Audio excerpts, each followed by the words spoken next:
దళితుని ముఖ్యమంత్రి చేయకపోతే నా మెడ మీద తల ఉన్నది అను. నువ్వు ఇంప్లిమెంట్ చేసినావా?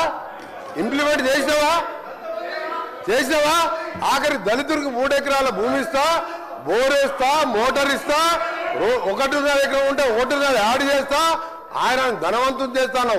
చేసినావా? చేయలే. మూడవది, ఒక దళితుడు ప్రతిపక్ష నాయకుడు ఉంటే సంతలో పశువులాగా ఎమ్మెల్యేలు కొనుక్కొని ప్రతిపక్ష హోదా లేకుండా చేసి దళిత వ్యతిరేకం నిరూపించుకున్నావు. ఇకపోతే తగ్గించ ఇంటికో ఉద్యోగం, డబుల్ బెడ్రూమ్, నీ బిడ్డలు తేడమనుకుంటారు. నీ చెప్పమంటావా? 1,00,000 అబద్ధాలు ఆడి 2 సార్లు అధికారంలోకి వచ్చిన మీరు మా మేము చేసిన కార్యక్రమాలు 1,00,000 కోట్ల మంది ఇలా ఆర్టీసీలో ఉచితంగా మహిళలు ప్రయాణం చేస్తున్నారు. చూస్తలేవా? 50 లక్షల కుటుంబాలకు 200 యూనిట్ల వరకు ఉచితంగా ఈ రోజు కరెంట్ ఇస్తున్న మాట వాస్తవం కాదు. ఒక ఇంటికి 600-700 అంటే సంవత్సరానికి 7,000 రూపాయలు ఇలా మిగులుస్తున్నాం. ఇంకా చేసే కార్యక్రమాలు ఉన్నాయి. ఇప్పుడే మా సోదరుడు చెప్పినట్టు, శ్రీనివాస్ గారు చెప్పినట్టు 21 కోట్లు మన జిల్లాలో ఎన్ని వచ్చిన లెక్క వెళ్తే ఆ సభ్యునికి 2 లక్షల లోపు మీరు 1,00,000 అని చెప్పి 5 ఇన్స్టాల్మెంట్లో ఇస్తే 20,000 వడ్డీకి సరిపోయిన అధ్యక్ష. అంటే 15 నెలల్లో ఇన్ని చేసిన వాళ్ళం. మాకు ఇంకా 3-4 సంవత్సరాల సమయం ఉన్నది. ఇవన్నీ చేసి చూపిస్తాం. తొందర పడతావు. అసలు నువ్వు దళిత ముఖ్యమంత్రి అని ఇన్ని లక్షల మంది దళితులు మోసం చేసి ఇలా బీసీ కులగాలను చేస్తే కేసీఆర్, కేటీఆర్, హరీష్ రావు పార్టిసిపేట్ చేయలే.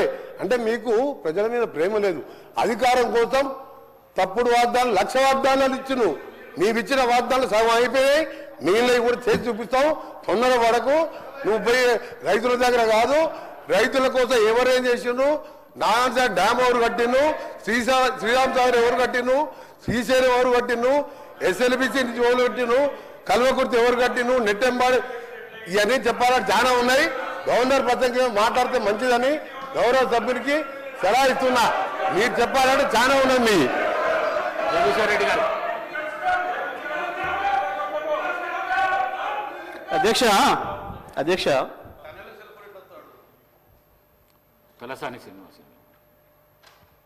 అధ్యక్ష మీ ద్వారా లెజిస్లేటివ్ అఫైర్స్ మినిస్టర్ గారు, డిప్యూటీ సీఎం గారిని రిక్వెస్ట్ చేస్తున్నా అధ్యక్ష. అంటే సభ సాంప్రదాయాల ప్రకారం నడవాలా? ఇప్పుడు మీ సభ్యులు మాట్లాడి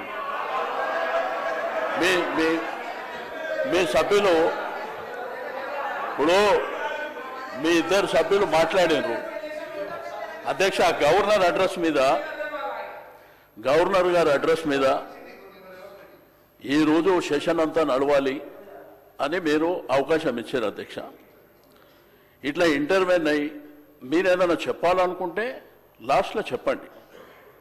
అంతేగాని మీరు మధ్యలో ఇట్లా డిస్టర్బెన్స్ చేసి తూకిత్తా మైకిత్తా అనుకుంటా పోతామంటే మరి సభ నడుస్తుందా? మీరు ఆలోచన చేయాలి. ఎందుకంటే ఈరోజు సభా మర్యాదలని అధికార పక్షమే కాపాడలేకపోతే ఇంకెవరు కాపాడుతారు అధ్యక్ష? దయచేసి మీరు కూడా మా రిస్కులోకి రావాల్సినటువంటి అవసరం ఉంది అధ్యక్ష. వాళ్ళు చేతులు ఎవరు లేపంగానే వాళ్ళకి అవకాశాలు ఇస్తే ఏం జరిగింది 10 ఏళ్లల్లో, ఇప్పుడు ఏం జరుగుతుంది? ఓకే మాట్లాడతారు, జగదీష్ రెడ్డి గారు మాట్లాడుతున్నారు. వారికి అవకాశం వారు కంప్లీట్ అయిన తర్వాత మీరు మాట్లాడితే మాట్లాడుకోండి. అంతేగాని మధ్యలో డిస్టర్బెన్స్ చేసుకుంటా మీరు రాసుకొని వారు ఏమి మాట్లాడారో దాంట్లో మీరు రిప్లైలు ఇవ్వండి. అట్లా కాకుండా ప్రతిసారి మధ్యలో అంటే సభ నడవదు అధ్యక్ష. ఎందుకంటే మళ్ళీ వాళ్ళు మాట్లాడతారు, మళ్ళీ మేము మాట్లాడతామంటాము, మళ్ళీ మిగిలిన సభ్యులు మాట్లాడతామంటే అనవసరంగా సభ నడవదు అధ్యక్ష. దయచేసి సభ మర్యాదల ప్రకారం నడవాలనుకున్నప్పుడు మీరు తప్పకుండా మీరిద్దరు మాట్లాడినరు. మేమేమన్నా అన్నామా, మేమేమన్నా అవకాశం అడిగినామా? వాళ్ళు చెప్పిండ్రు. ఎందుకంటే ప్రభుత్వం సైడ్ నుంచి వాళ్ళు చెప్పిండ్రు. మా సైడ్ నుంచి కూడా గతంలో మేమేం చేసినాము, ఇప్పుడు మీరేం చేస్తున్నారు, భవిష్యత్తులో ఏం చేయాలనేటువంటిది మేము అడుగుతున్నాం, చెప్పాలి.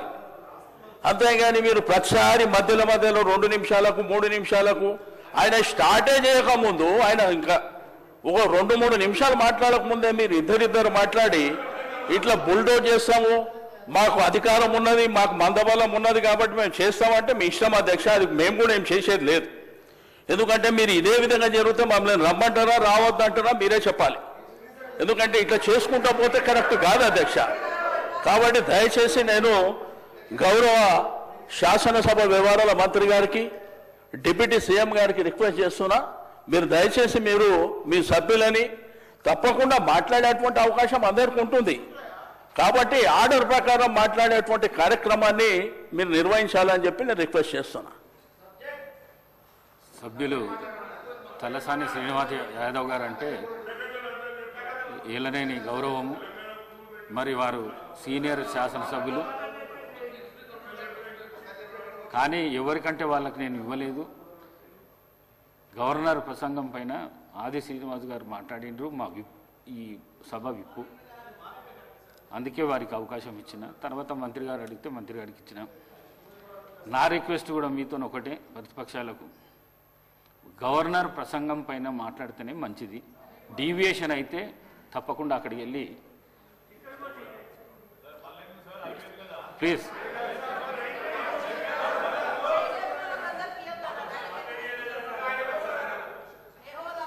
ఇప్పుడు మీరే చెప్పారు అధ్యక్ష, గవర్నర్ గారి అడ్రస్ మీదనే మాట్లాడాలని మీరు చెప్పారు. ఇద్దరు సభ్యులు అవే మాట్లాడిరా అధ్యక్ష? అవే మాట్లాడిరా? ఇప్పుడు మంత్రి గారు మాట్లాడారు, అవే మాట్లాడిరా? నేను అడిగేది ఏంటంటే, నేను ఏ సభ్యులకు అవకాశం ఇవ్వద్దని నేను అంటలేను అధ్యక్ష. మాకు అవకాశం వచ్చినప్పుడు మేము చెప్పిన తర్వాత మీకు అవకాశం ఉన్నది, మీరు తర్వాత మాట్లాడండి అంటున్నా. మధ్యలో వాళ్ళు మాట్లాడి మేము మాట్లాడి అనవసరంగా సభాసాయం వృధా అవుతుంది అధ్యక్ష, అది పద్ధతి కూడా కాదు. కాబట్టి దయచేసి నా రిక్వెస్ట్ అలా సభ్యుని చెప్పనివ్వండి. చెప్పిన తర్వాత మీకు అవకాశం ఉంది, మీకు అనేక సందర్భాలలో చెప్పుకునేటువంటి అవకాశం ఉంటుంది, కాబట్టి మీరు చెప్పుకోండి అని చెప్తున్నా అధ్యక్ష. Thank you. అధికార పక్షం మాట్లాడకుండా ఉండాలంటే మీరు డీవియేషన్ కాకుండా గవర్నర్ ప్రసంగం పైనే జగదీశ్వర్ రెడ్డి గారు అధ్యక్ష దయచేసి మీ కామెంట్స్ పైన కూడా నేను స్పందించదలుచుకున్నాను అధ్యక్ష. రాష్ట్ర ప్రజల మొత్తం చూస్తున్నారు అప్పటి నుండి. నేను దీంట్లో నుంచి ఒక అక్షరం పక్కకు పోయినా, ఇప్పుడు వారు మంత్రి గారు మాట్లాడిందో ఇంకోరు మాట్లాడిందో ఇందులో ఏమైనా ఒక అక్షరం సంబంధం ఉందా, దాన్ని మీరు తేల్చండి. ఈ సభలో ఉండమంటే ఉంటా, పొమ్మంటే పోతా అధ్యక్ష. నేను రాష్ట్ర ప్రజలు అందరూ చూస్తున్నారు అధ్యక్ష,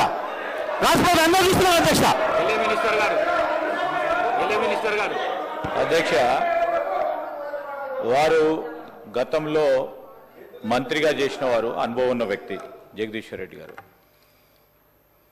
ఈ విధంగా ప్రస్తావన తీసుకొచ్చి స్పీకర్ గారిని బెదిరించే మాట మాట్లాడకుండా ఉంటే బాగుంటుంది అధ్యక్ష. తప్పకుండా వారు వాపసు తీసుకోవాలి.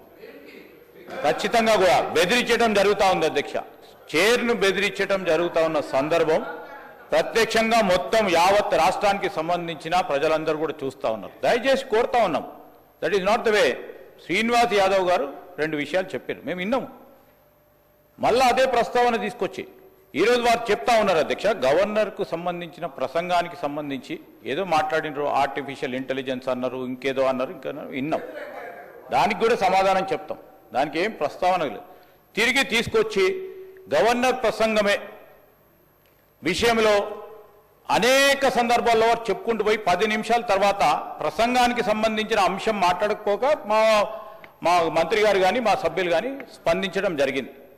ఈరోజు వారు కంపారిజన్ తీసుకొస్తా ఉంటే సంవత్సరంలో మేమేం చేసినాం, 10 సంవత్సరాల్లో ఏం చేయలేకపోయినారో చెప్పింది తప్ప దీంట్లో వాస్తవికంగా వారిని ఏదో కార్నర్ చేయాలనో మమ్మల్ని ఏదో అన్నారని కాదు.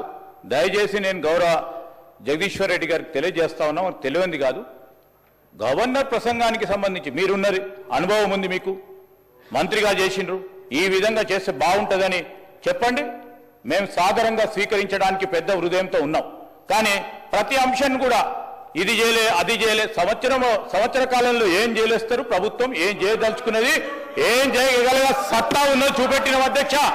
14 నెలలలో మేం చేసిన ప్రతి సంక్షేమ కార్యక్రమం విషయంలో వారు 2014 నుంచి 2015 వరకు ఏం చేయలేకపోయినరో 1 సంవత్సర కాలంలో నిలబెట్టి రాష్ట్ర ప్రజలకు తెలియజేసినాం.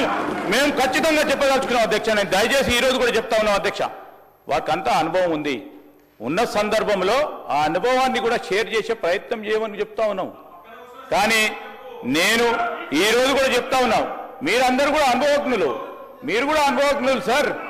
మీరు మీ అందరి అనుభవం కూడా తెలియజేయండి. మన తెలంగాణ రాష్ట్ర ప్రజలకు ఉపయోగపడే విధంగా ఒక కార్యాచరణలో అడుగు పెడతా ఉన్న సందర్భంలో దాన్ని అడుగు అడ్డం వేయకుండా అడుగు కొద్దిగా ఇటు పోయినా చెప్పండి, మీరు కాదంటలేము.